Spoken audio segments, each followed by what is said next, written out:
kita semua di hadapan Tuhan sungguh elok. Oh betapa indahnya, oh betapa hebatnya.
kesaksiannya. Tetapi sebelumnya kita beri waktu untuk persiapan dengan satu pujian bersama Yesus. Lakukan perkara besar.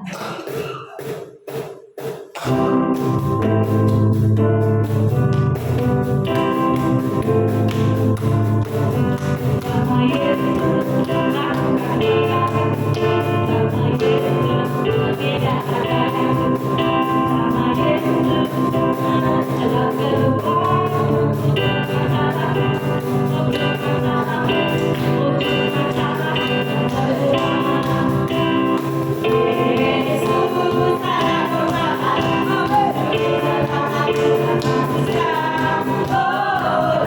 Yesus hanya ada, Dia menyembah, Dia membesar, Dia membenarkan, Dia raja. Sama Yesus lakukan perkara besar. Yesus tidak ada yang sukar. Sama Yesus ada jalan keluar untuk masalahku, untuk masalahku, untuk masalah kita semua.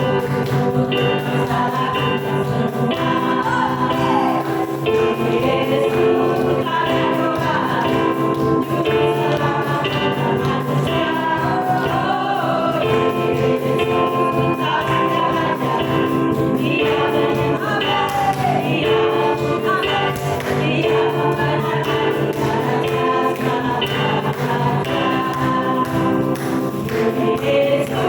ada doa, juru selamat manusia. Oh Yesus ada raja, Dia menyembah, Dia membesar, Dia membenarkan, Dia raja. Yesus ada doa, juru selamat manusia. Oh Yesus tak punya raja, Dia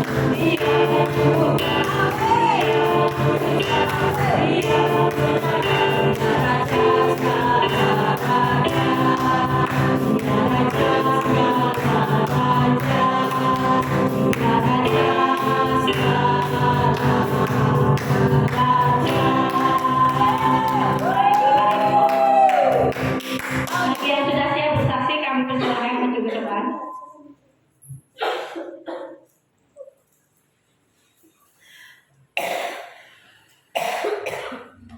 Shalom. Tepuk tangan yang paling meriah buat Tuhan. Tuhan itu maha adil, maha tangguhnya. Apa ya? Nanti dulu saya akan memuji Tuhan dulu, nanti baru saya sampaikan kesaksian. Ya, puji nama Tuhan. Tidak, saksian dulu tidak apa-apa. Puji nama Tuhan. Kemarin itu suami saya, Pak Daniel, itu merawat saya. Ya, dengan tekunnya, dengan setianya, baik ikhlas di pernikahan, baik suka duka, susah sedih, sakit, panas ya. tetap dilayani dengan baik, seringnya diopeni ya. Dulu saya diopeni suami saya waktu kakinya sakit, sekarang suami saya ganti saya openi. Ya. Jadi nggak openinya cuma nutul-nutul gitu, nggak openi apa-apa, cuma nutul-nutul yang sakit gitu ya. Nah, ini saya renungkan. Karena firman Tuhan itu harus direnungkan siang dan malam, bahkan firman Tuhan itu harus dilakukan. Ya, jadi harus kita saling sama suaminya sedang sakit, yang diopeni sebaik-baiknya. Kemarin pernah sakit tapi terus aku lagi, namanya kadang ada jengkelnya sedikit itu nama Tuhan. Padahal suami saya, terperama saya hampir 2 tahun nggak pernah nyentak saya. Saya malah kemarin nyentak sebentar. Saya nggak mau ini ada waktu Tuhan. Hampir puji nama Tuhan. Saya akan memuji nama Tuhan. Kau Allahku yang adil, Kau Allahku yang setia, Kau Juru Selamatku, Raja segala raja, segala yang di langit dan yang di bumi, segala dan mengaku Yesus Tuhan, Yesus Tuhan, bagi kemuliaan Allah Bapa kita. Kau Allahku yang adil, Kau Allahku yang setia, Kau Juru Selamatku, Raja segala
kesabaran saja. Masih ada lagi yang ingin menyambung kesaksian? Mari, silakan. Monggo lagi.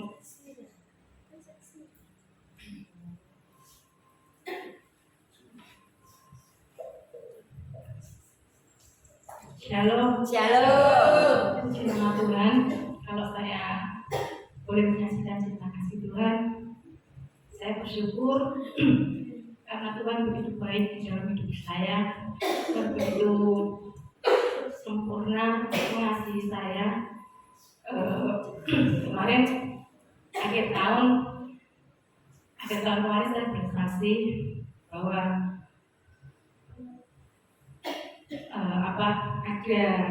ada pemilihan karyawan yang pergi atau harus visit ke punyanya China, dan dari pemilihan itu saya termasuk salah satu di antaranya. Setelah beberapa tahap dari beberapa problem yang terjadi di perusahaan, kita bisa melewatinya, dan akhirnya kemarin sudah bisa. Kemarin harusnya planningnya tanggal 7 kemarin ya, 7 Juni. Tapi karena sesuatu hal yang harus kita selesaikan, mungkin mundur waktunya, jadi tanggal 21 besok. Ya, nanti saya izin tanggal 21 mungkin, dan minggu berikutnya saya tidak mengikuti ibadah secara resmi di sini, tapi saya akan berusaha untuk mengikuti ibadah online. Tetapi kemungkinan yang tanggal 21 saya bisanya melihat itu, karena itu posisinya di pesawat ya. Jadi perjalanannya mungkin cukup panjang, karena yang awalnya kita berangkat dari Surabaya langsung ke punyanya Cina, jadi di cancel.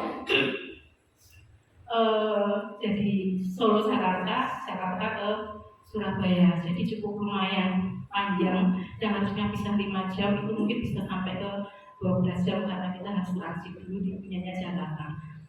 Lewat perkara ini saya percaya apa yang tidak pernah kita bayangkan itu jadi Tuhan itu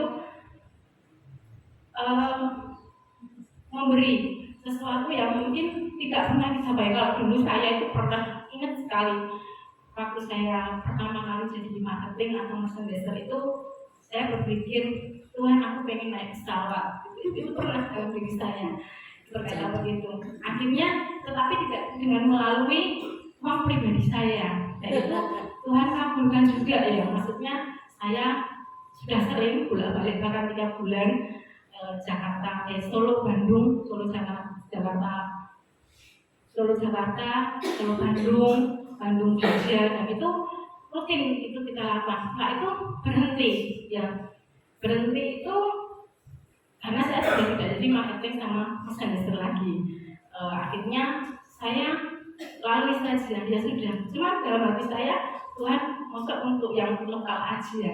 Saya itu pengen ke luar negeri, saya internasional, tapi secara ekonomi saya masih belum mampu, belum finansial kami itu masih belum bisa. Tapi dan ini Tuhan juga wujudkan, dan saya percaya segala persiapannya itu juga Tuhan atur, karena banyak hal, banyak segala sesuatunya yang mungkin di luar dugaan saya, yang harusnya itu tidak bisa menjadi bisa. Semuanya Tuhan selesaikan dengan baik, Tuhan atur segala sesuatunya, dan saya percaya Tuhan akan menyelesaikannya dengan baik ketika nanti saya ada di tempat ini. Karena mungkin di sana, karena kotanya itu kota pinggiran ya, bukan di kota China-nya yang kota, tapi memang kawasannya itu kawasan industri yang kita kunjungi, jadi kemungkinan jauh dari kota dan harus beberapa jam ketika kita harus pergi ke kotanya. Tapi saya percaya semuanya Tuhan memberi yang terbaik, Tuhan melindungi, Tuhan beri saya kesempatan, dan Tuhan akan memberikan istilahnya lewat kesaksian ini, lewat perkara ini Tuhan memberikan berkat yang misalnya bisa saya bagi dengan yang lain. Tapi saya percaya juga bahwa Tuhan senantiasa memberi itu tepat pada waktunya ya. Pertolongan Tuhan itu tidak pernah terlambat. Pertolongan Tuhan itu nyata dan sempurna di setiap hati anak-anaknya yang percaya, meskipun kadang-kala kita ada sesuatu yang kita harus bereskan dengan Tuhan, yang harus kita selesaikan. Tapi ketika kita percaya kita bisa menyelesaikannya, Tuhan itu senantiasa mengatur. Setiap rancangan Tuhan itu indah di dalam hidup kita. Amin. Kasihan yang saya berikan, selanjutnya saya berikan kepada yang berbicara. Ya, sebagai tadi kesaksian dari Ibu Ari, kerja berkah yang luar biasa di dalam Tuhan Yesus. Masih ada yang ingin menyambung? Monggo, cepat.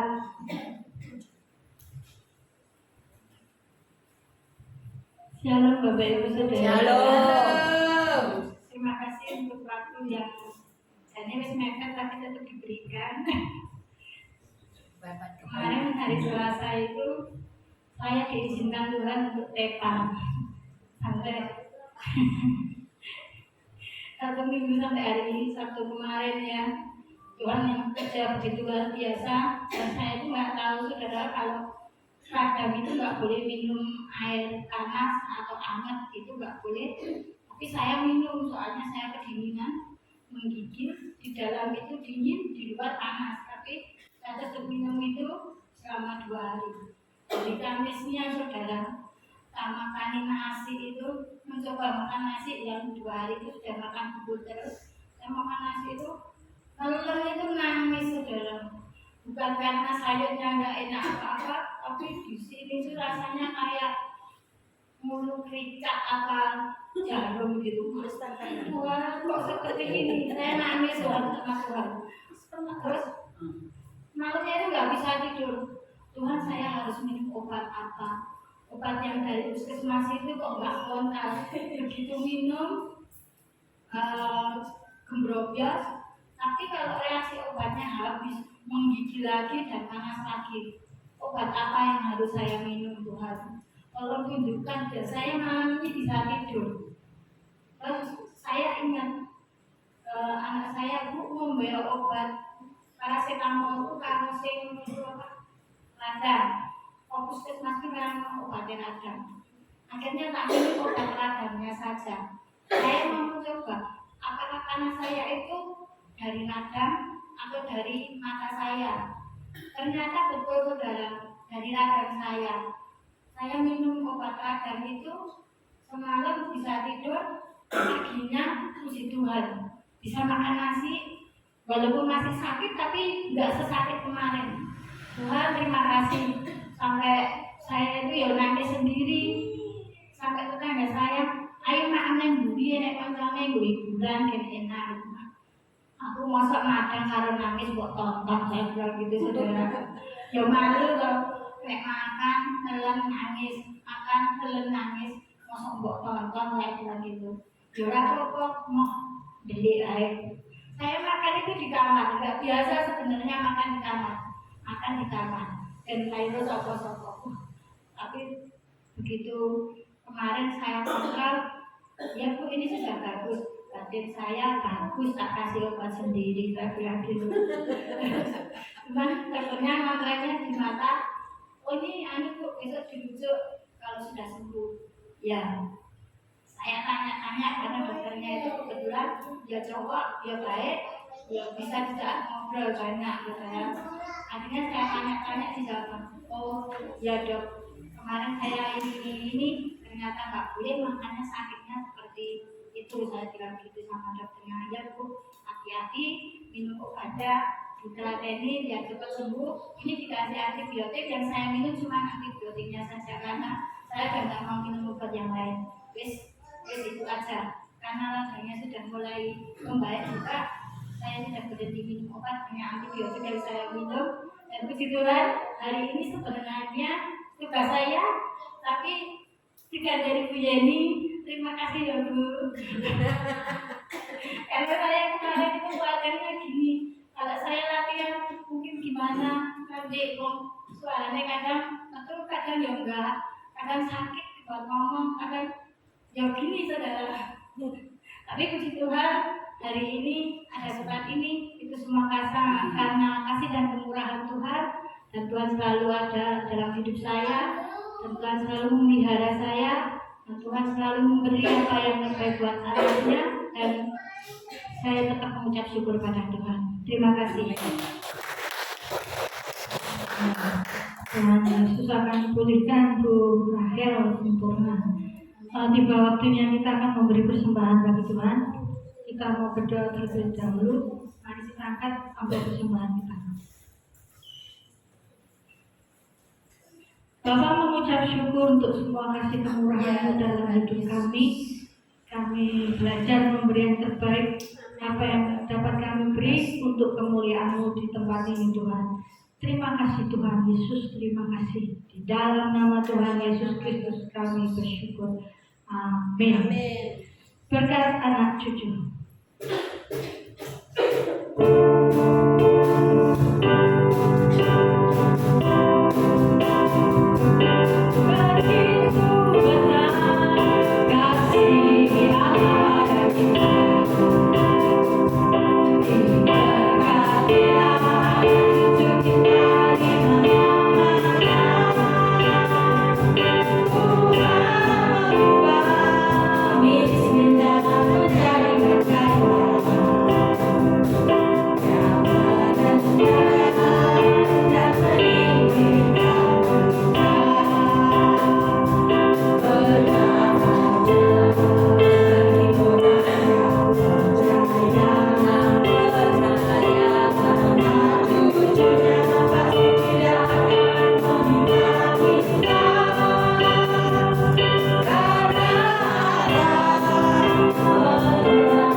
Tuhan adalah Allah kita, Yesus adalah Raja kita.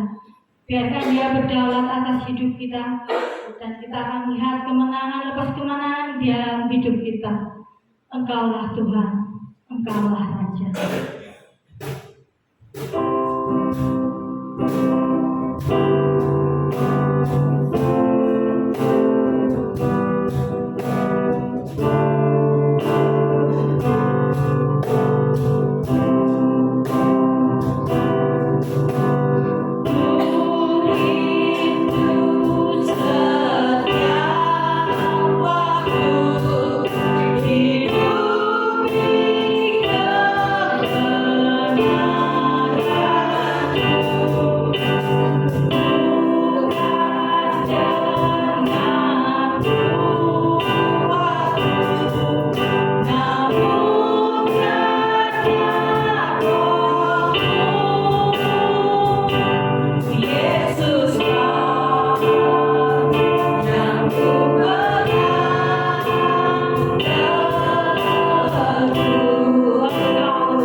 rindu menghidupinya dalam kebenaran-Mu dalam setiap langkah hidup kami Tuhan. Kami percaya Engkau yang akan selalu setia mendampingi kami, memberi kami kekuatan, dan setiap saat Engkau Tuhan Yesus yang memberikan kami pengharapan di dalam Engkau Tuhan, di dalam setiap langkah hidup kami Tuhan, kami mau mengandalkan Engkau Tuhan. Kami percaya kuasa-Mu dalam hidup kami Tuhan. Bapa, urapi hamba-Mu yang akan menyampaikan firman. Kami percaya Tuhan, firman-Mu ya dan amin Tuhan. Kami percaya Tuhan, kami mau terima firman-Mu Tuhan. Jadikan direma dalam hidup kami, jadikan kekuatan dan pengingat kami di dalam setiap kehidupan kami Tuhan. Terima kasih Tuhan Yesus. Hanya di dalam nama Tuhan Yesus Kristus kami sudah berdoa. Haleluya. Amin. Bapak selanjutnya silakan. Kita akan pergi kelas dulu. Mari kita masuk.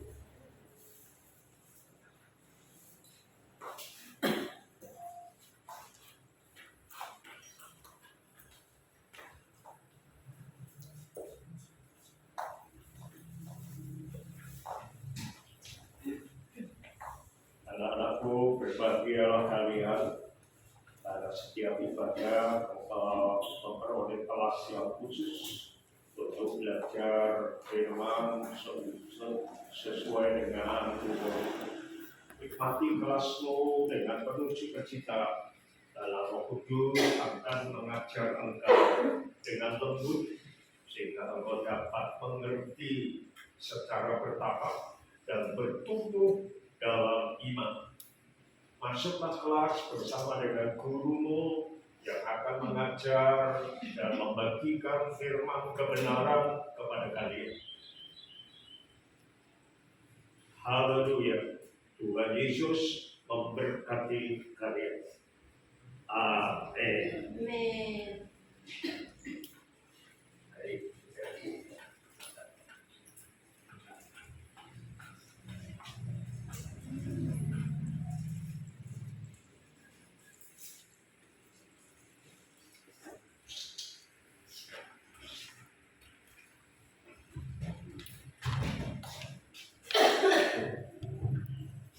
Selamat pagi, shalom Bapak Ibu Saudara sekalian.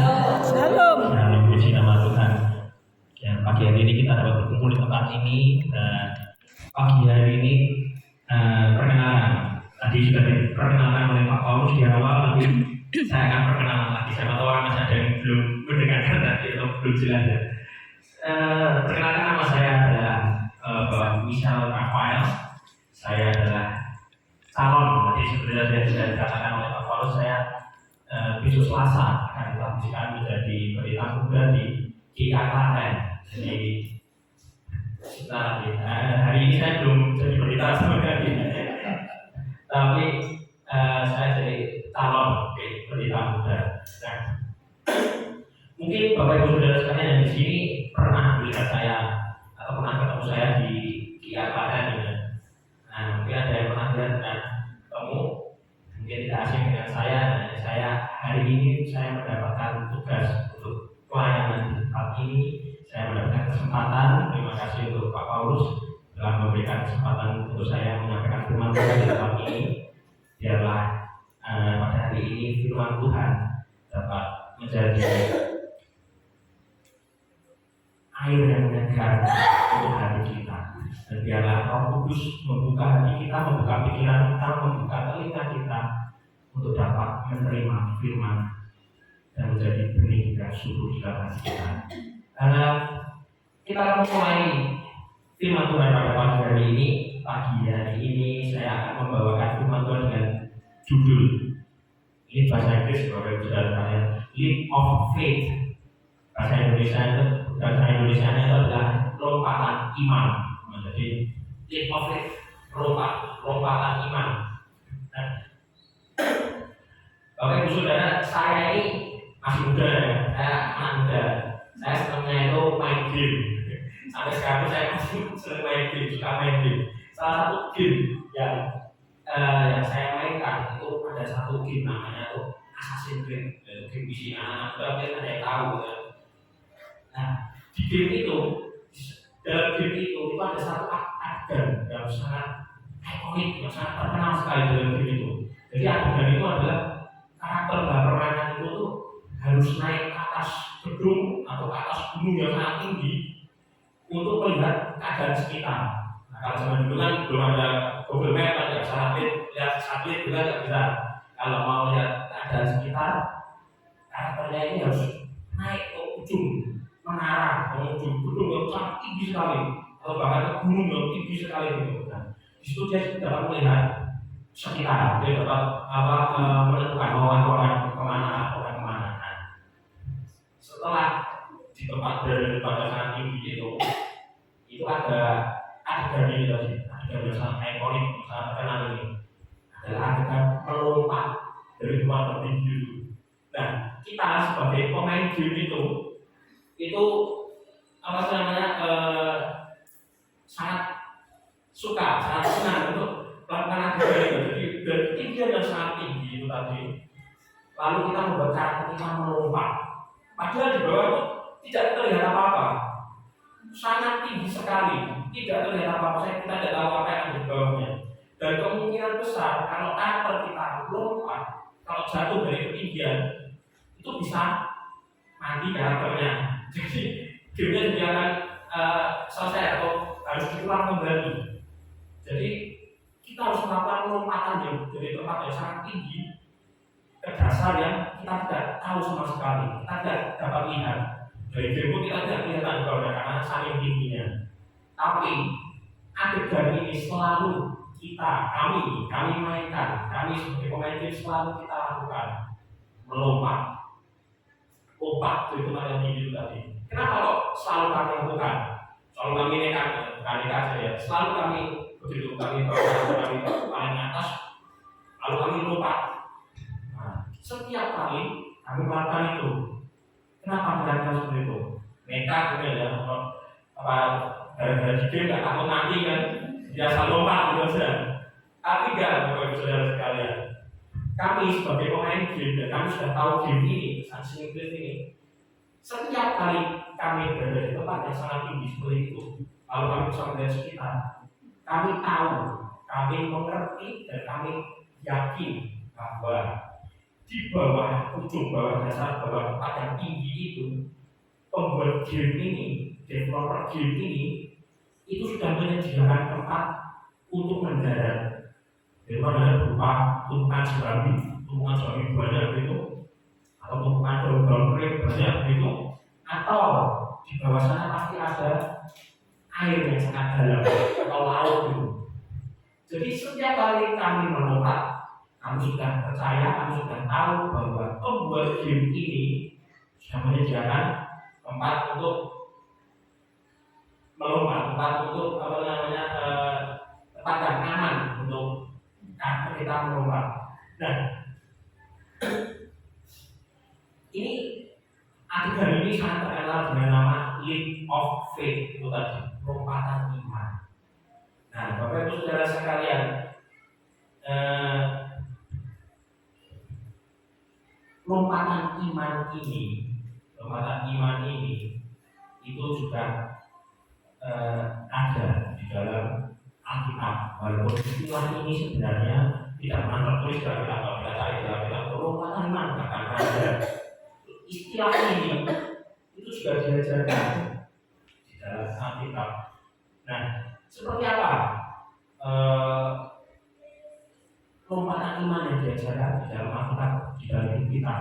Kita mau mempelajarinya, kita mau belajar dari kitab Ibrani pasal yang ke-11. Jadi di situ Ibrani pasal yang ke-11 itu kita lihat temanya di Alkitab itu semua itu tentang iman. Nah, kita mau belajar tentang iman, bagaimana melakukan lompatan iman. Kita mau baca yang dari Ibrani 11 ayat yang pertama, ayat yang 1. Jadi Ibrani 11 ayat yang 1. Saya katakan, iman adalah dasar dari segala sesuatu yang kita harapkan dan bukti dari segala sesuatu yang tidak kita lihat. Nah, jadi kalau kita baca ayat ini, kita akan menemukan sesuatu yang menarik. bahwa iman itu ternyata, nah, Bapak Ibu Saudara sekalian, kalau kita lihat, kita dengar dari teman-teman kita, dari bahkan dari kita sendiri, kalau itu mengatakan bahwa iman itu seringkali kita dengar seperti itu, pokoknya maju dalam nama Tuhan Yesus, jadi pokoknya kita iman, kita klaim, kalau kita tangkap pasti kita dapat, pokoknya asal saja. Seringkali Bapak Ibu Saudara perang seperti itu. Dalam nama Yesus, aku akan dapat itu, aku akan jadi kaya, aku akan jadi sukses dalam nama Tuhan Yesus. Nah, dan kita hanya asal menyebutkan, kita hanya asal mengatakan saja. Tapi kalau kita melihat dari ini tadi, dari Ibrani 11 ayat yang pertama ini tadi, kita dapat melihat bahwa iman adalah dasar dari segala sesuatu yang kita harapkan. Di dalam Ibrani 11 ini itu dibawa dari diceritakan banyak sekali tokoh-tokoh Alkitab yang sepanjang hidupnya berjalan di dalam iman, sepanjang hidupnya taat pada Allah. Ada banyak tokoh di situ, ada Abraham, ada Nuh, ada Musa, dan banyak macam-macam, ada Rahab, banyak sekali. Di Ibrani pasal yang 11 itu disebutkan banyak sekali contoh-contoh tokoh-tokoh iman di dalam Alkitab. Nah, kalau kita tahu cerita Nuh itu kira-kira kalau membuat bahtera itu gara-gara Tuhan yang menyuruh dia, firman Tuhan, atau tiba-tiba Nuh bangun pagi itu, alarmnya bunyi gitu kan ya, belum pakai alarm, tiba-tiba bangun pagi itu, wah hari ini nganggur ini, nggak ada kerjaan ini. Gimana kalau saya buat bahtera yang besar gitu? Apa Nuh kira-kira seperti itu loh, saudara? Enggak kan? Kita tahu bahwa awal mula sebelum Nuh membuat bahtera itu awalnya adalah Nuh mendengarkan firman Tuhan. Tuhan berfirman kepada Nuh. Jadi Nuh tidak sedang melakukan proyek pribadi. Dia sedang merespon firman Allah. Di Allah berbicara, Allah memperingatkan, next. Allah memerintahkan. Jadi yang tadi saya jelaskan. Nah, jadi pola yang ada di Ibrani 11 itu diceritakan polanya seperti itu, saudara. Allah berbicara, manusia merespon dengan iman. Nuh, Allah berfirman, Nuh taat. Abraham juga sama. Abraham, Allah memanggil duluan, lalu setelah itu Abraham melangkah. Jadi itu sebenarnya potongnya masih ada lagi Musa. Musa juga Allah memerintahkan, baru Musa berjalan. Tidak tiba-tiba Abraham itu sama juga Abraham itu tiba-tiba bangun pagi tiba-tiba, wah aku mau pindah negara, hari ini mau pindah negara, aku kan gitu. Enggak gitu Bapak Ibu Saudara. Begitu juga dengan Musa. Musa enggak tiba-tiba suatu hari baru bengong itu, kelihatannya enak nih bahwa bangsa Yahudi melawan Mesir, kita harus keluar dari Mesir, kelihatannya asik ini, enggak gitu Bapak Ibu Saudara. Musa, Abraham, Nuh, mereka semua pertama kali mendengarkan firman Allah. Jadi dasar dari segala yang mereka lakukan, dari segala iman yang mereka jalani, itu adalah firman Tuhan. Tuhan berkata kepada mereka, Tuhan memberikan perintah kepada mereka. Jadi seperti Ibrani pasal yang 11 ayat 1 ini tadi. Iman adalah dasar dari segala sesuatu yang kita harapkan dan bukti dari segala sesuatu yang tidak kita lihat. Karena itu Bapak Ibu Saudara, sebelum kita melakukan lompatan iman, sebelum kita menyatakan iman kita ke dalam Kristus, kita harus bertanya. Pertanyaannya bukan berani enggak saya melompat, tapi tidak berani enggak saya mengimani, berani enggak, bukan itu pertanyaannya Bapak Saudara. Pertanyaannya adalah apakah Tuhan memang benar-benar memanggil saya untuk melangkah? Apakah Tuhan memang benar-benar menyuruh saya, memerintah saya untuk melompat, untuk mengambil langkah? Apakah seperti itu? Nah, jadi kita harus bertanya kepada Tuhan, kita bertanya pada diri kita sendiri, kita bergumul dengan Roh Kudus, kita tanya, kita terima firman-Nya itu, dan kita pegang. Inilah iman dan janji Tuhan. Gitu. Karena apa, Bapak-Ibu? Karena tidak semua keberanian itu adalah iman. Orang misalnya seringkali, aku berani maju semuanya. Dan penting aku punya Kristus, penting aku punya Yesus. Dalam nama Tuhan Yesus, dalam nama Roh Kudus, beriman maju. Berani aku. Ada dapat usaha apa? Berani dulu diatur. Kadang-kadang nggak siap ya. Ada pekerjaan, ambil dulu. Kadang-kadang tidak kompeten, tidak potensinya. Nah, tidak semua keberanian itu adalah iman, Bapak Ibu Saudara sekalian. Ada keberanian yang lahir dari emosi, ada keberanian yang lahir dari gengsi, ada keberanian yang lahir dari ambisi pribadi. Wah, aku tidak mau kalah dengan tetanggaku. Tetanggaku ngomongin aku terus, wah anakku sudah jadi manajer, kamu jadi apa ya itu? Nah itu kalau pokoknya aku harus sukses dengan segala macam cara. Aku imani. Kadang-kadang itu bukan iman, tapi itu ambisi pribadi. Ada juga keberanian karena tekanan lingkungan, ya tadi tekanan lingkungan juga itu untuk ambisi pribadi. Tetapi iman yang sejati, Bapak Ibu Saudara sekalian, itu berasal atau lahir dari mendengar firman Tuhan. Roma 10 ayat 17 itu berkata, jadi iman timbul dari pendengaran dan pendengaran oleh firman Tuhan. Jadi sekali lagi, firman itu bukan timbul dari ambisi pribadi, bukan timbul dari emosi, bukan timbul dari gengsi, bukan timbul dari tekanan lingkungan, tapi iman itu timbul dari mendengar firman Tuhan. Gitu. Jadi orang Kristen sering ngomong seperti itu, iman aja cukup, yang penting beriman. Jalanin apa aja, yang penting beriman.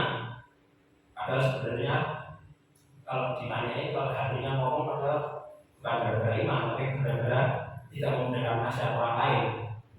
Dibilangin sama temannya, dibilangin sama orang tuanya, jangan yang itu, atau anak-anak muda, anak-anak muda, jangan pacaran sama yang itu nanti gak baik buat kamu, yang itu beda agama, makanya gitu. Wah, masuk. Saya imani, saya akan memenangkan jiwa. Padahal kadang-kadang itu gara-gara ego pribadi. Atau mungkin kalau ada dipasrahin pekerjaan, saya bisa jalan. Saudaranya ngomong, kamu gak cukup tuh, modalmu kamu gak bisa itu. Nanti kamu kelabakan itu kalau datang orderannya. Imani, jangan aku imani, pasti bisa. Padahal gara-gara kepengen beli barang-barang buat ejen, ini HP Android dan baru, kepengen buat itu, memaksakan diri untuk mengambil pekerjaan itu. Nah, akhir-akhirnya malah jadi masalah. Nah, jadi iman Kristen itu, Bapak Ibu Saudara sekalian, bukan anti iman. Bukan kalau berarti iman tidak perlu memperhitungkan lagi. Pokoknya maju, tekad. Bukan seperti itu, Bapak Ibu Saudara. Iman Kristen bukan anti pertimbangan. Jadi justru firman Tuhan mengajarkan kita untuk mencari nasihat yang bijaksana, mengajarkan kita untuk berdoa, bergumul, menanyakan pada Roh Kudus. Roh Kudus itu kan akan sangat membantu kita dalam segala keputusan kita, dalam segala hal, dari besar sampai ke hal yang kecil. Firman Tuhan juga mengajarkan kita untuk mempertimbangkan segala sesuatu yang benar. Jadi jika hari ini Bapak Ibu sekalian atau saudara-saudara sekalian yang sedang bergumul tentang suatu keputusan, tentang pekerjaan, usaha, tentang pelayanan, atau tentang keluarga, maka kita harus mempertanyakan ini kepada Tuhan. Kita harus mempertanyakan pertanyaan ini kepada diri kita sendiri. Pertanyaannya adalah, apa yang Tuhan hendaki untuk aku lakukan? Bukan apa yang ingin aku lakukan, tetapi apa yang Tuhan hendaki untuk aku lakukan. Karena dasar dari lompatan iman itu bukan perasaan, bukan emosi, bukan kondisi kita, tapi dasarnya adalah firman Tuhan. Amin. Amin. Lalu berikutnya, yang kedua, hambatan dalam lompatan iman. Jadi tadi sudah ada dasarnya. Kalau kita sudah tahu bahwa kita sudah pegang bahwa ada firman Tuhan, ada perintah Tuhan, ada perkataan Tuhan pada hidup kita, pada urusan kita. Nah, waktu mau melakukan lompatan iman ini tadi, pasti ada hambatannya. Hambatannya itu apa, Bapak Ibu Saudara sekalian? Hambatannya seperti ini. Jadi sering kan kita sulit melangkah. Ada sudah dengar firman, kita sudah tangkap firman. Setiap minggu, setiap hari mungkin kita sudah dapat firman Tuhan. Janji Tuhan sangat banyak sekali kepada kita. Kita sudah menangkapnya sebenarnya, kita sudah tahu. Dalam pikiran kita sudah tahu. Oh, benar, ini janji Tuhan. Oh, benar, ini yang Tuhan kita akan lakukan.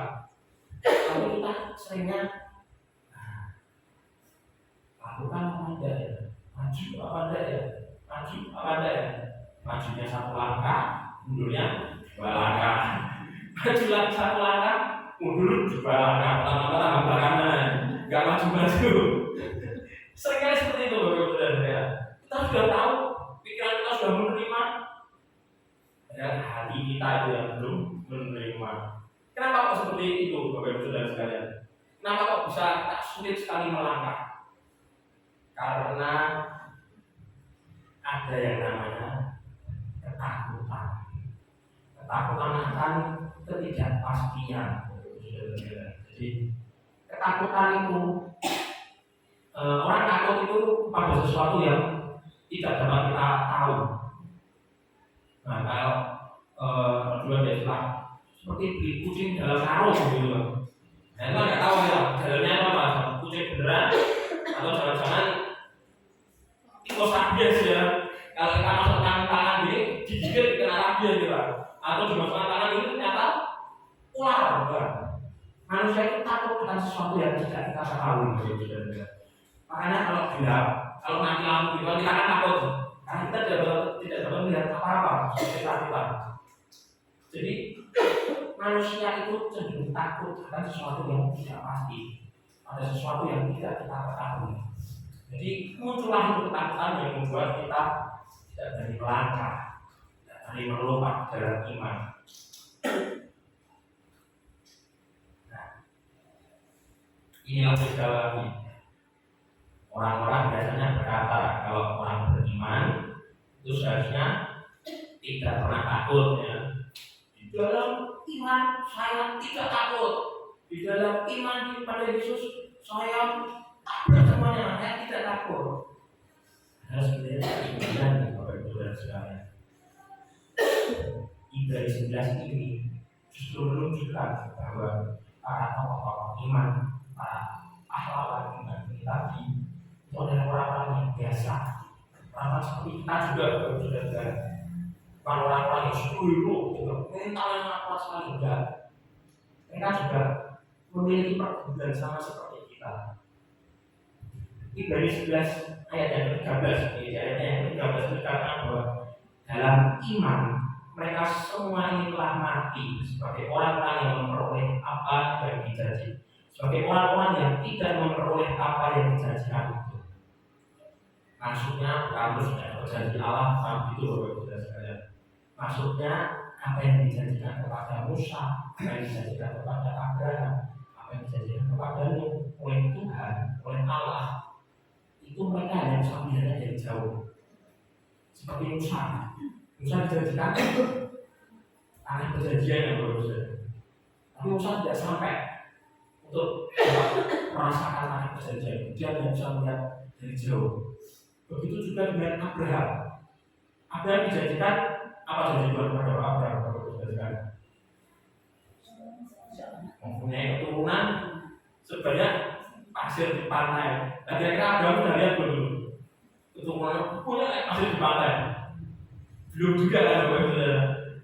Tapi mereka sudah mendapatkan itu, mereka sudah melihat itu, dan mereka sudah mengimani walaupun mereka belum mendapatkan sepenuhnya. Mereka sudah mendapatkan janji tentang karya Kristus. Nah, mereka kan belum sampai zaman karya Kristus, Bapak-Saudara sekalian. Kalau kita sudah melewati karya Kristus, segala macam kesaksian sudah ada, Alkitab sudah lengkap itu semua. Buku sejarah semua sudah mencatat bahwa benar-benar karya Kristus itu terjadi. Amin, Bapak-Saudara sekalian.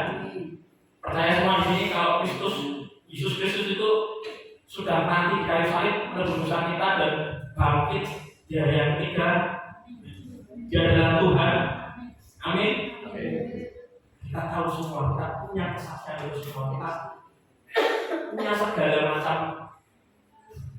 bukti. Berbeda dengan Abraham, berbeda dengan Musa itu tadi. Mereka hanya melihat dari jauh saja. Oh ya, Tuhan menjanjikan bahwa suatu saat karya Kristus itu akan hadir di dunia ini. Tapi mereka belum sampai menjalaninya. Nah, kita sudah tahu itu. Nah, artinya apa, Bapak-Saudara sekalian?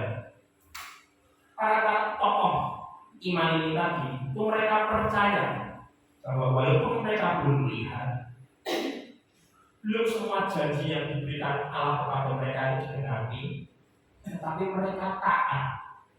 Meskipun mereka tidak mengetahui seluruh jalan di depan mereka, sama kayak tadi melompat itu dia, nggak kelihatan apa-apa itu di bawah, kayak apa nggak kelihatan apa-apa. Tetapi Abraham, Rahab, Musa itu tadi berani melangkah di dalam iman. Dan sini tantangannya Bapak Ibu. Ketika kita hendak melangkah dalam iman, maka seringkali itu muncul. Jadi itu tadi ya, kita mau melangkah satu, itu mau melangkah dua, tiba-tiba muncul bisikan. Yang di sini siapa? Dan diri kita sendiri. Dan dalam hati tiba-tiba muncul. Kalau gagal, gimana ya? Kita Tuhan sudah suruh, sudah bekerja, sepertinya sudah ada damai sejahtera. Aku sebenarnya berdua dalam hati, oh ya, aku takut firman Tuhan, aku harus melakukan ini. Tapi tiba-tiba di hati muncul lagi. Gimana ya kalau gagal? Gimana ya kalau ternyata saya salah langkah?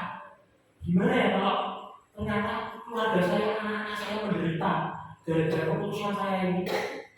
Gimana ya kalau ternyata di tengah saya tidak sanggup? Nah, itu muncul seperti itu, Bapak Ibu. Itu yang membuat kita menjadi ragu-ragu. Itu jadi diri kita sendiri. Nah, ada juga yang dari orang lain.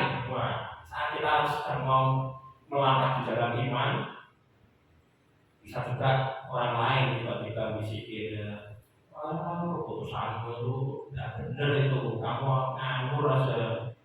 Kalau yang ini tidak berani nih, asal nganggur nih kamu nih, tidak bakal bisa kamu, pasti tidak bisa. Bodoh kamu, ngapain kamu percaya sama Tuhan yang tidak jelas itu? Seringkali teman-teman kita ngomong seperti itu kepada kita. Seringkali tetangga kita, kamu saudara kita itu berkata seperti itu kepada kita. Ngapain kamu percaya sama Tuhan yang tidak jelas? Tuhan itu jelas sama itu berbeda. Siapa di sini yang pernah mendengar suara Tuhan? Oh, anakku, gitu. Saya pernah dengar itu, betul ngomong. Oh, kalau kamu ngomong sama saya ngomong, bisa, gitu ya. Ada yang pernah dengar suara Tuhan itu? Ada yang pernah melihat Tuhan? Ada yang pernah ketemu Tuhan? Kalau ketemu Tuhan nanti 14. Tidak pernah ketemu semua enggak? Banyak orang seperti itu. Kamu tuh ngapain percaya sama Tuhan? Tidak pernah. Kelihatan tidak pernah jelas. Kelihatan tidak pernah. Didengar tidak pernah. Dilihat tidak pernah. Bertemu belum pernah. Malah lebih sering dengar suara kuntilanak ya Bapak Ibu sekalian ya daripada suara Tuhan ya. Malah lebih sering dengar kesaksian orang tentang pocong kuntilanak gitu ya. Di situ lagi malam aku lihat pocong aja gitu. Lebih sering dengar gitu ya daripada kita mendengarkan saya tadi ketemu sama Tuhan gitu. Pernah ada orang seperti itu. Kita tetap bisa ngapain kamu percaya seperti itu? Ngapain kamu berharap sama sesuatu yang tidak bisa kamu lihat? Mendingan daripada kamu berharap sama Tuhan berdoa sampai nangis sampai capek dan dapat apa ya, mendingan kamu pergi ke Gunung Cibung ya. Ada daripada kamu nggak sukses kamu berdoa, kamu berjuang, kamu jadi orang Kristen puluhan tahun kamu jadinya gitu aja, mendingan kamu ke Gunung Bilis gitu. Gunung Bilis, Wijil kok Bilis ya, Gunung Wijil, Bilis kan di Jogja, Gunung Wijil. Saya tahu Gunung Wijil Bapak Ibu saudara, Puji Tuhan nggak tahu ya. Tuhan nggak tahu. Kesugihan Bapak Ibu. Sering kali Bapak Ibu saudara sekalian, orang Kristen ke gereja bertahun-tahun, jadi Kristen juga dari kecil sampai gede. Ternyata masih percaya yang individual, masih pergi ke gunung, masih pergi ke dukun-dukun, gabah itu, dari semprot air itu, masih percaya seperti itu, masih melakukan seperti itu. Diam-diam mereka di belakang masih melakukan seperti itu. Ini karena bisikan-bisikan itu tadi berbeda. Kamu kalau melangkah pakai iman saja, tidak akan pernah sukses. Usahamu tidak akan pernah berhasil. Keluargamu yang akan begitu saja terus diremehkan orang lain, dipandang oleh orang-orang sekitarmu. Mendingan kamu pakai cara yang pasti. Di sini agak ada ya Bapak Ibu yang nggak tahu ini. Puji Tuhan. Jangan sampai kita mendengarkan suara-suara seperti itu. Kita tetap percaya, kita tetap pegang pada janji Tuhan. Amin. Amin. Jadi hidup di dalam iman itu bukanlah berarti hidup tanpa ketakutan. Bukan berarti itu sekali kita melangkah di dalam iman itu kita tidak merasakan ketakutan sama sekali, Bapak Ibu Saudara. Bahkan Abraham pun Abraham itu kan kalau dengar suara Tuhan kan dengan langsung kan. Bahkan Tuhan sempat bertemu oleh Malah Yahweh. Tuhan pernah ketemu. Tapi kadang-kadang Tuhan juga mungkin pernah takut untuk saudara-saudara. Dia takut kan waktu masuk ke Mesir itu kan dia takut. Padahal dia tahu dia punya kenyataan Tuhan. Musa pun juga takut. Kadang-kadang dia nggak berani harus sendirian. Awalnya dia sendirian harus melawan Firaun, harus melawan Mesir. Dia kadang-kadang takut juga. Rahab pun juga takut dengan ketakutan kan. Nuh pun kadang-kadang mungkin ada kebimbangan juga. Dan sekian hari dia membangun harta. Sekian hari juga dia akan berpikir, ini benar ya suara Tuhan waktu itu. Sampai waktu itu aku belum sadar nih, kalau tidur aku belum sadar. Aku dengan suara Tuhan. Kadang-kadang mereka pun pasti akan berada dalam kebimbangan, akan berada pada ketakutan. Tetapi yang mereka lakukan adalah mereka tidak membiarkan ketakutan itu menjadi penentu arah hidup mereka. Itu yang membedakan mereka. Jadi iman berkata, sekalipun aku belum melihat semuanya, meskipun di depan masih gelap, aku belum tahu apa yang ada di depan sana, aku akan tetap percaya kepada Allah yang setia. Amin. 2 Korintus 5 ayat 7 berkata, sebab hidup kami ini adalah hidup karena percaya, bukan karena melihat. Karena itu jangan pernah merasa bersalah, jangan pernah merasa tertuduh. Kalau Bapak Ibu Saudara sekalian itu kalau sedang dalam proses menjalankan iman kepada Tuhan, di tengah-tengah kita muncul ketakutan-ketakutan, keresahan-keresahan, kegelisahan, kebimbangan, tidak apa-apa, itu manusiawi Bapak Ibu Saudara sekalian. Yang penting kita tetap pegang janji Tuhan, pegang bahwa Tuhan selalu menyertai kita melewati ketakutan. Amin. Nah, lalu berikutnya Bapak Ibu Saudara sekalian, yang next, yang ketiga, respon lompatan iman. Nah, setelah kita sudah berani, kita sudah bisa melewati ketakutan dan ketidakpastian itu, kita sudah mengambil keputusan. Lalu kemudian responnya terhadap lompatan iman itu. Setelah itu apa yang kita lakukan? Setelah kita sudah berani melangkah. Jadi kita sudah tahu bahwa sebelum kita melakukan lompatan iman, yang pertama tadi kita harus menerima firman Tuhan.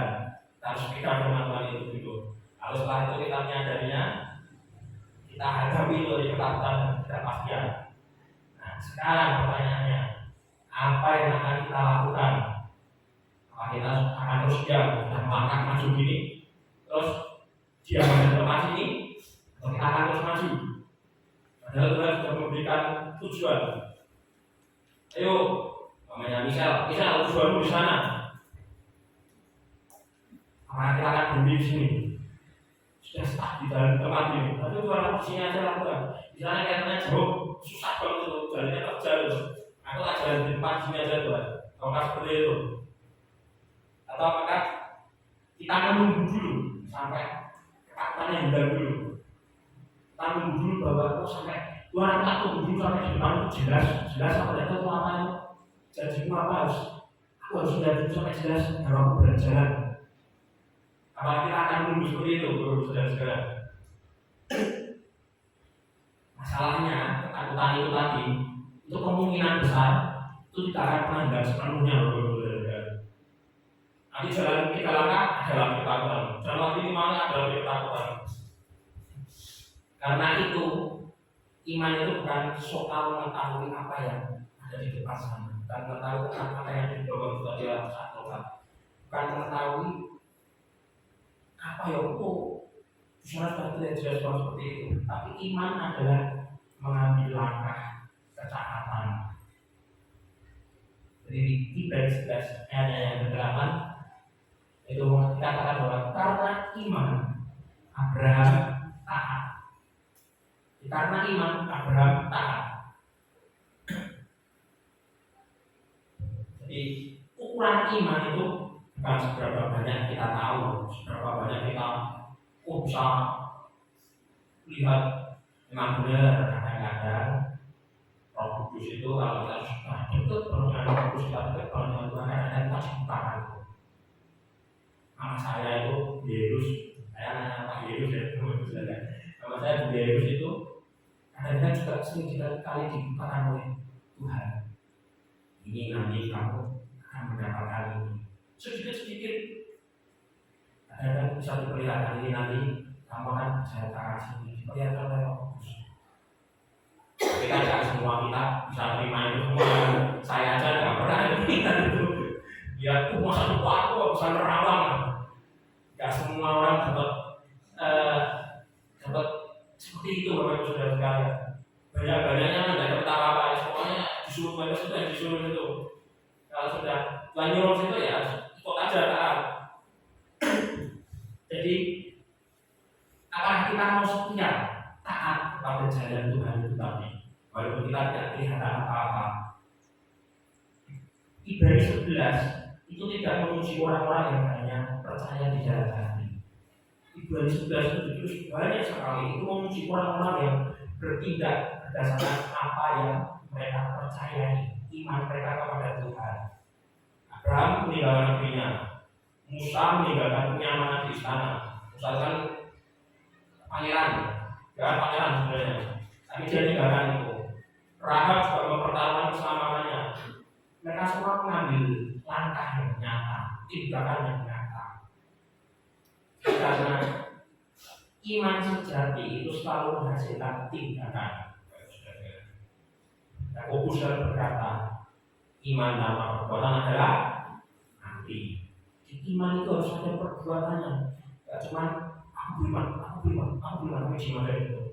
Aku beriman, tapi tidak melakukan apa-apa. Iman harus ada tindakan. Tindakan seperti apa yang harus dilakukan dalam iman kita? Mungkin panggilan Tuhan, perintah Tuhan kepada hidup kita, kepada kita itu tidak sebesar atau seperti yang tokoh-tokoh akta kita dilakukan. Juga harus menyelamatkan bangsa Yahudi, membuat bangsa yang besar. Kadang tidak seperti itu. Seringkali juga Tuhan memerintahkan kita, memanggil kita untuk melakukan lompatan-lompatan yang kecil. Mungkin saudara-saudara Bapak sekalian perlu mengakui seseorang yang sudah bertahun-tahun kita selakui. Kita paham dalam hati.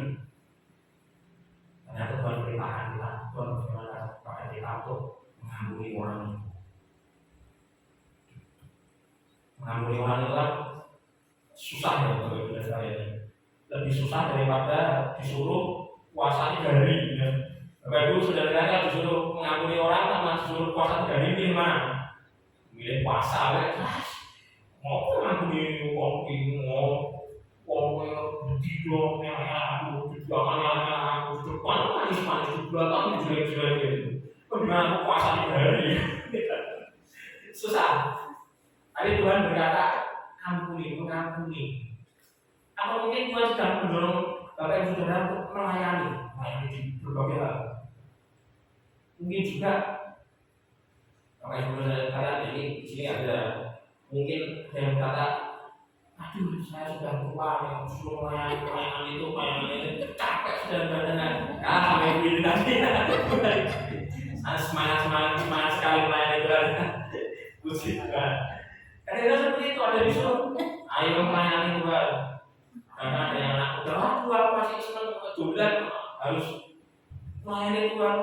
Atau yang kuat mati badanku sudah kuat, sudah capek enggak? Bapak Ibu sudah sekalian, melayani Tuhan itu sepanjang hidup kita. Enak ya.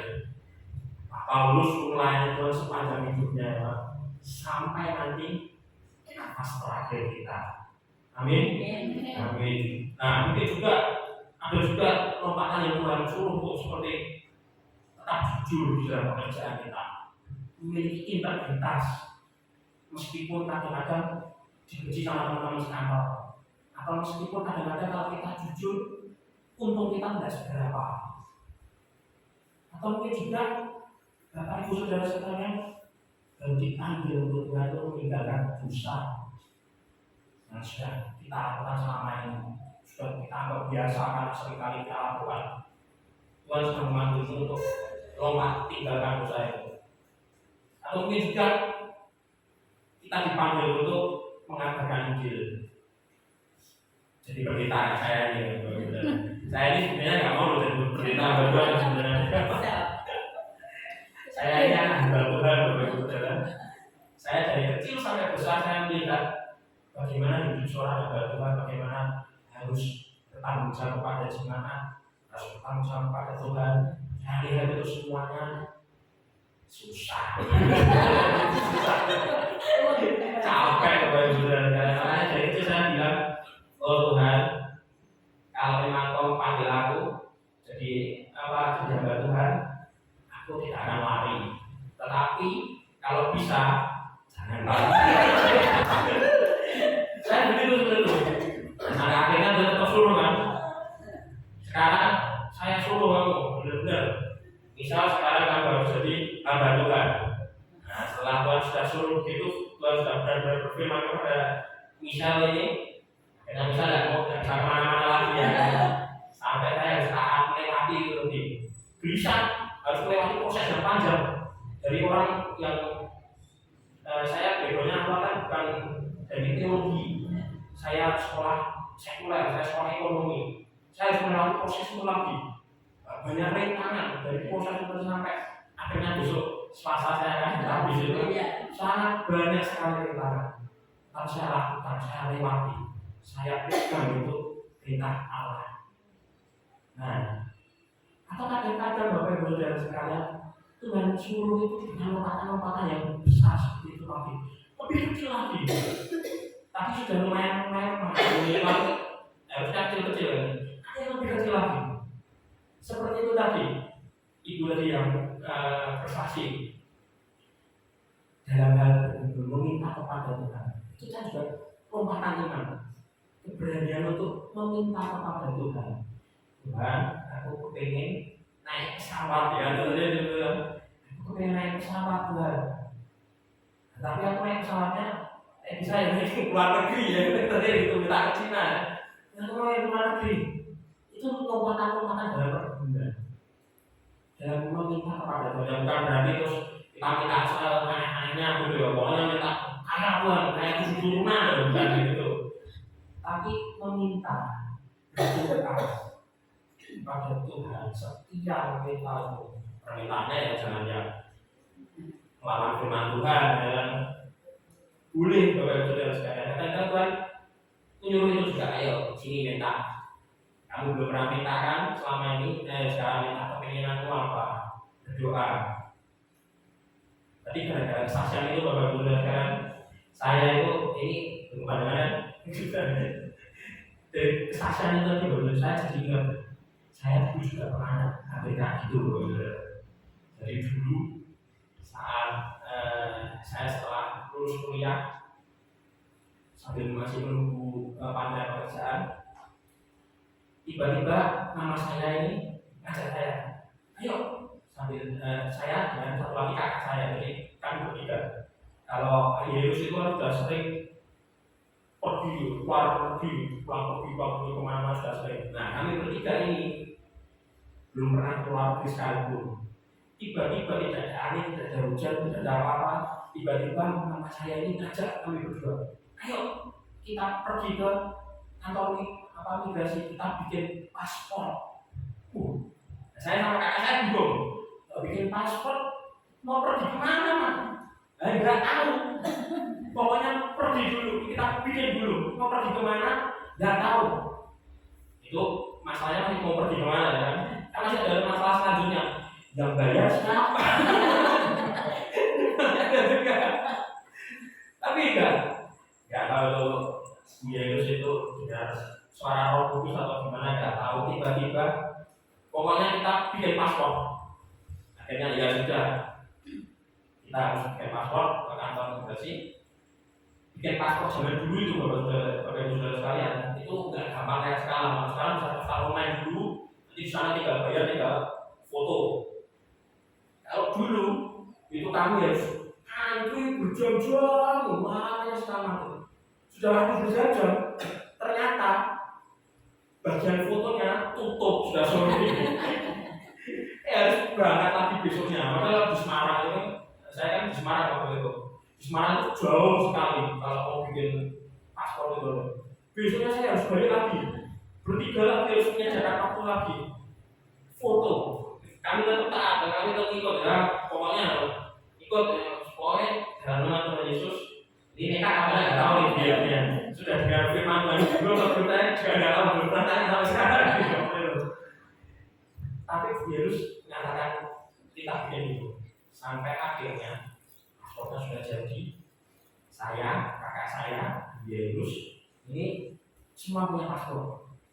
Setelah kami pegang buku paspor kami, saya tanya lagi dengan Yesus kan, sekarang kita mau kemana? Yesus masih jawab, ya belum tahu. Ya sudah, simpan. Kami simpan. Tapi Tuhan itu bekerja sangat luar biasa Bapak Ibu Saudara sekalian. Di tahun yang sama kami membuat paspor itu, kami nggak tahu tiba-tiba Yesus bisa berangkat ke Cina.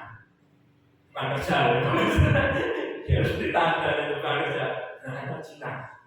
Saya bisa berangkat ke Korea waktu itu. Akhirnya menemani Pak Yesus harus ada dikasih order. Saya bisa berangkat ke Korea. Kakak saya bisa berangkat ke Jepang. Dan itu dananya dari mana? Tuhan yang menyediakan, Bapak Ibu Saudara sekalian. Tuhan yang menyediakan itu semua. Nah, sama seperti tadi kesaksian Ibu tadi. Kami nggak tahu, tapi apa namanya mau kemana, nggak kelihatan mau pergi kemana ya. Jelas bayangan kami waktu itu mentok-mentok ke Malaysia, ke murah kan, paling murah ke Malaysia.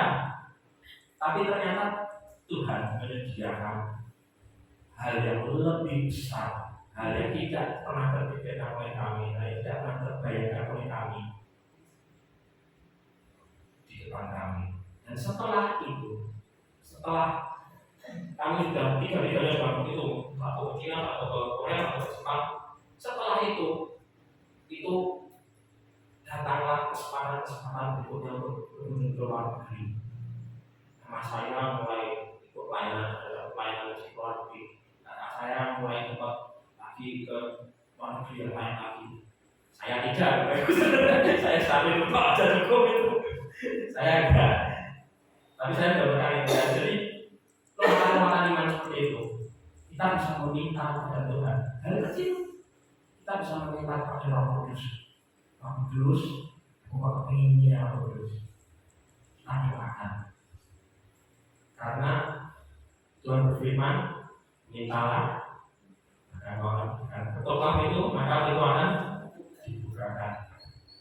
Nah ini berarti saya lihat ini ya, di Yerusalem. Ini saya dari dulu minta sama Tuhan, Tuhan suatu hari nanti saya ingin pergi ke sana. Saya ingin melihat gimana dulu Yesus melakukan mujizat-mujizatnya. Yesus hidup di dunia. Saya pegang ini. Nah, ini lompatan iman juga dalam bergumul dalam meminta kepada Tuhan, tidak menyalahi firman Tuhan, tidak berlawanan firman Tuhan, tapi saya pegang dalam nama Tuhan Yesus. Suatu saat nanti saya bisa pergi ke Yerusalem. Ada yang mau ikut? Amin.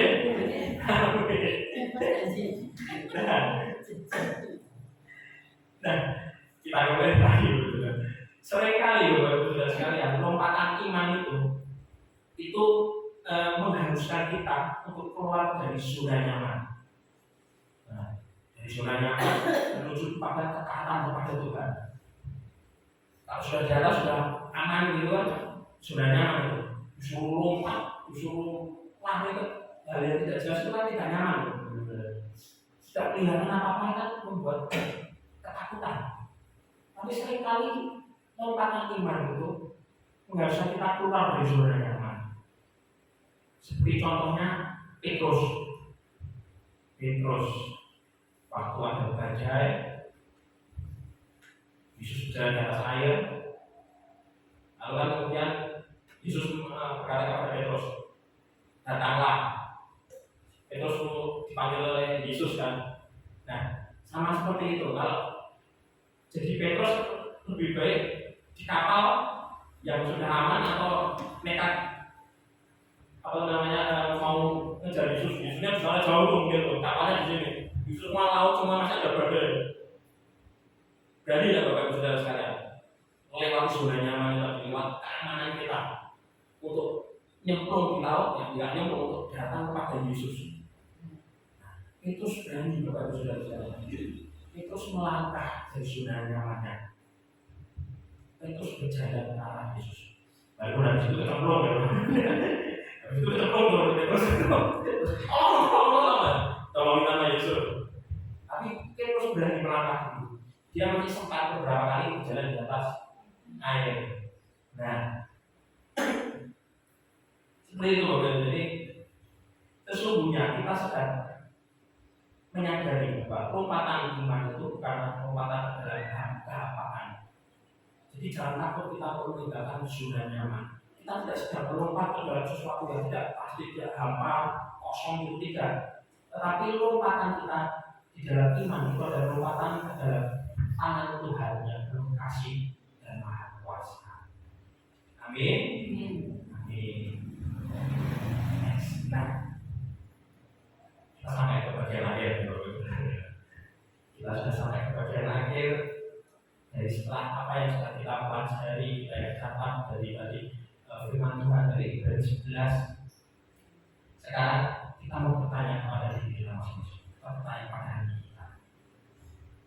Apakah mungkin hari ini, hari Minggu ini, atau mungkin sudah berhari-hari yang lalu, atau mungkin sudah berbulan-bulan, atau mungkin sudah bertahun-tahun, itu ternyata Tuhan sedang meminta kita, meminta saya untuk melakukan sebuah lompatan iman. Kita mau menanyakan itu kepada hati kita. Mungkin lompatan yang berkaitan dengan masa depan, lompatan yang membuat kita kira-kira saat ini kita masih khawatir, benar ya, harus kita saya lakukan atau tidak ya. Mungkin lompatan iman tentang masa depan anak yang sudah kita doakan. Ini anakku, nanti masa depannya seperti apa, nanti studinya seperti apa, atau tentang kesehatan yang mulai menurun, atau tentang usaha atau pekerjaan yang sudah tidak baik-baik saja. Kita tanyakan pada diri kita, apakah Tuhan sudah memanggil kita untuk melompat di dalam iman? Apakah Tuhan sudah berfirman kepada kita? Apakah Tuhan sudah memerintahkan kepada kita, tapi kita masih belum menjalankannya? Kita mau tanyakan itu kepada diri kita. Mungkin untuk anak-anak yang muda, lompatan iman tentang studi. Aku ingin mendapatkan universitas yang baik, aku ingin bersekolah di sekolah yang baik, yang lebih baik dari yang bisa saya dapatkan. Tentang masa depannya, tentang pekerjaannya, keberanian untuk tetap setia kepada Tuhan di tengah zaman, lingkungan, teman-teman kita yang mengajarkan kita tidak baik-baik. Tuhan sudah memanggil kita, apakah kita mau melompat di dalam Tuhan? Apakah kita mau melangkah dalam keluar dari zona nyaman kita? Apakah kita mau membuat kita tidak berada lagi pada lingkungan yang tidak baik, lingkungan yang tidak mengajarkan kita untuk menjadi semakin dekat dengan Tuhan? Setiap kita semua ini memiliki menara pergumulan yang berbeda-beda, saudara. Yang muda punya menaranya sendiri, pergumulannya sendiri.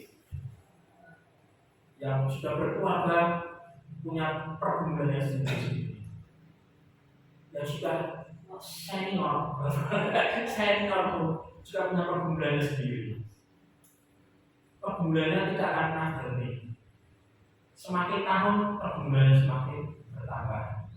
Apalagi saat ini kita berada pada keadaan yang tidak baik-baik saja. Negara kita sedang tidak baik-baik saja juga. Pemerintah negara kita sudah tidak baik-baik saja. Keadaan dunia pun sudah tidak baik-baik saja. Perang belum selesai. Pergumulan itu tidak akan pernah selesai.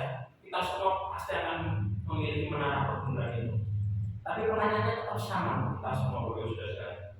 Apakah kita akan terus bertahan di dalam ketakutan, ataukah kita mau bersedia melangkah dalam ketaatan kepada Tuhan?